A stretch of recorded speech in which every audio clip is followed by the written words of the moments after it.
l'odeur d'hôpital éthère, drap trop lavé et angoisse sourde, qui précède le grand silence. Marc restait immobile sur une chaise inconfortable, les yeux rivés au moniteur. Martha s'éteignait, Martha, celle qui lui avait appris à lasser ses chaussures, soigner ses blessures et applaudi son diplôme, en larmes. Elle était son pilier, sa boussole, son unique famille. Soudain, sa main décharnée agrippa Marc. Ses yeux voilés retrouvèrent une clarté terrifiante. Elle ne luttait plus contre la mort, mais contre le temps. « Marc, écoute-moi, ce n'est pas le destin. » Sa voix sifflait à peine, mais résonna comme un tonnerre. « Je t'ai pris, je ne t'ai pas eu, je t'ai pris. Tu n'es pas à moi. » Elle a expiré un dernier souffle, un râle qui semblait emporter avec lui l'identité même de Marc. Le bip monotone annonça la mort de Martha et le début du cauchemar de Marc. Il resta pétrifié. À 32 ans, ses souvenirs n'étaient plus qu'un décor dont on révélait soudain les coulisses poussiéreuses. Qui était-il ? À qui appartenait ce visage qu'il voyait chaque matin dans le miroir ? Le personnel médical s'est activé autour de lui, mais Marc entendait rien. Il y avait plus que cette phrase qui tournait en boucle, comme un disque rayé dans son crâne. « Je t'ai pris ». L'appartement de Martha semblait soudain étranger, presque hostile. Marc déambulait dans les pièces, touchant les objets familiers avec une répulsion croissante. Tout sonnait faux. Les rideaux fleuris, l'odeur de cannelle, les cadres sur le buffet, tout cela n'était qu'un camouflage. Il commença une fouille méthodique, une perquisition sauvage, motivée par la rage. Il arracha les tapis, vida les tiroirs, sonda les murs. C'est finalement dans la cuisine, sous l'évier, derrière une plinthe soigneusement calfeutrée, qu'il trouva la boîte. Une vieille boîte à biscuits de Lacre, rouillée sur les bords. À l'un, intérieur, pas d'or, pas de bijoux, juste des fragments d'une autre vie. Une coupure de presse du Progrès datée du 14 juin 1994. Le titre fit vaciller sa vision. Drame à la maternité, un incendie criminel et une bébé disparue. Marc lut l'article une dizaine de fois. Il décrivait une nuit de chaos où un incendie s'était déclaré dans l'aile pédiatrique d'une clinique privée de Lyon. Dans la panique, un nourrisson de 3 jours, le petit Julien Valois, était volatilisé. On avait cru à la mort par les flammes, mais aucun corps N avait été retrouvé. Il y avait une photo, un couple de la haute bourgeoisie, Richard et Claire Valois. Ils étaient beaux, jeunes, et leur visage était déformé par une agonie que Marc ne pouvait imaginer. Et puis, il y avait la description du bébé, une tache de naissance unique, en forme de croissant de lune, sur l'omoplate gauche. Marc retira sa chemise devant le miroir de la cuisine. Le croissant de lune était là, sombre, immuable. La trahison n'était pas seulement un mensonge, était un vol de destin. Martha n'était pas une infirmière dévouée, mais une ombre ayant profité des flammes pour voler un enfant. Elle l'avait élevé dans la modestie, loin des privilèges qui auraient dû être les siens, le forçant à travailler dur pour chaque centime alors qu'il était né prince. Chaque sacrifice qu'elle avait prétendu faire pour lui était qu'une couche supplémentaire de culpabilité qu'elle lui imposait pour s'assurer de sa loyauté. Elle ne l'avait pas élevé, elle l'avait séquestré dans une vie qui n'était pas la sienne. Marc se rendit à Lyon. Il ne chercha pas à contacter la police. Sa colère était trop froide pour être partagée avec des institutions.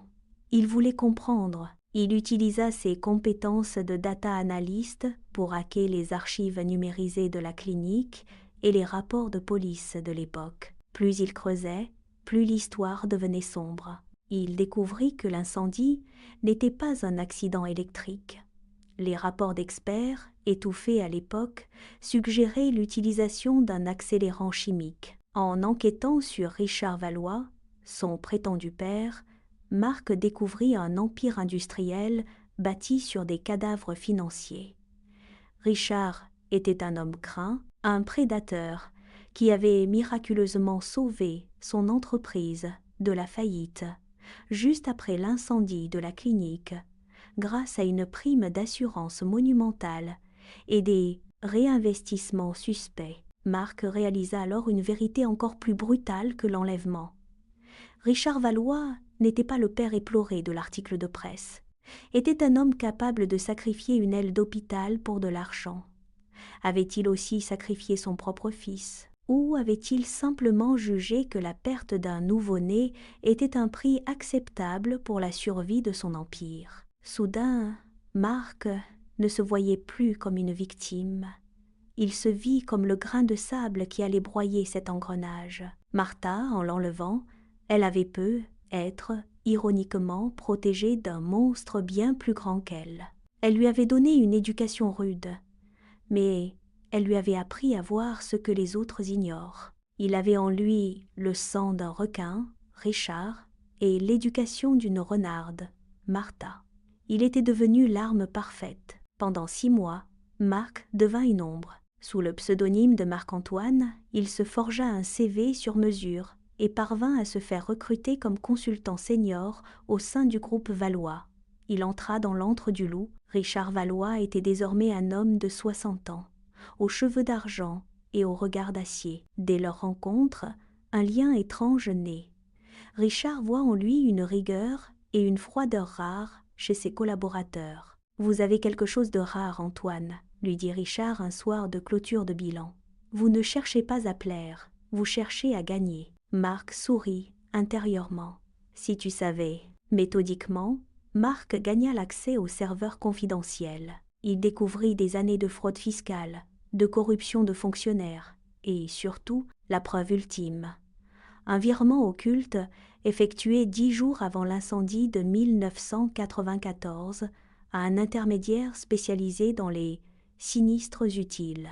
Richard avait payé pour brûler la clinique. Il n'avait pas prévu que Martha, alors jeune aide-soignante paniquée, s'enfuirait avec le bébé au lieu de le laisser périr. Pendant que Marc préparait la chute de Richard, il rendait visite à sa mère biologique, Claire. Recluse dans un manoir, l'esprit brisé, elle fut déclarée inapte par Richard pour gérer sa fortune. Chaque rencontre avec Claire le blessait.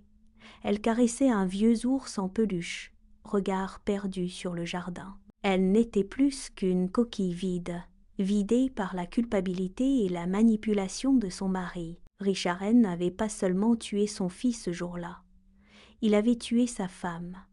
Le moment de la mise à mort approchait. Marc avait tout, les accès, les preuves, le bouton « Envoyer » prêt à diffuser le dossier au parquet national financier et aux médias. C'est alors que Richard l'invita dans son domaine privé pour une annonce majeure. « Marc, je n'ai pas d'héritier. Mon fils est mort il y a longtemps et ma femme n'est plus là. Je vais te nommer directeur général et engager une procédure pour faire de toi mon légataire légal. Tu es le seul capable de porter mon nom. » Le choc fut brutal. Richard, le monstre, voulait lui rendre son héritage sans même savoir qu'il s'adressait à son propre sang. Si Marc acceptait, il devenait l'un des hommes les plus puissants de France. Il récupérait tout ce qui lui avait été volé. Il pourrait soigner Claire, lui offrir la meilleure fin de vie possible, tout en gardant les secrets de Richard enterrés. Il deviendrait le fils du roi, mais au prix de son intégrité. Il devrait vivre avec un criminel et devenir son complice silencieux. Il refusait et frappait. Il détruisait Richard. Mais il détruisait aussi l'entreprise. Des milliers d'employés se retrouveraient au chômage. Et la fortune des Valois serait saisie par l'État pour payer les amendes. Claire se retrouverait à la rue, car Richard avait tout mis au nom de sociétés écrans qui s'évaporeraient en cas de scandale. D'un côté, le pouvoir, la richesse et le confort de sa mère, mais au prix de son âme. De l'autre, la justice pure, la vengeance, mais au prix d'un chaos social et de la déchéance finale de sa mère biologique. Marc passa une nuit blanche sur les quais du Rhône. Il repensa à Martha. Avait-elle eu ce même dilemme en le voyant dans ce berceau au milieu des flammes? Avait-elle choisi de le voler par amour ou par simple opportunité? Le lendemain, Marc signa les documents de Richard. Richard affichait un sourire de triomphe. Il pensait avoir trouvé son successeur, son double. Mais Marc avait déjà activé son plan. En tant que nouveau directeur général avec plein pouvoir, il commença par transférer discrètement d'énormes actifs vers des fondations médicales et des comptes protégés au nom de Claire Valois, inattaquable par la justice. Puis, lors du gala annuel de la Fondation Valois, devant tout le gratin lyonnais et les caméras, Marc monta sur scène.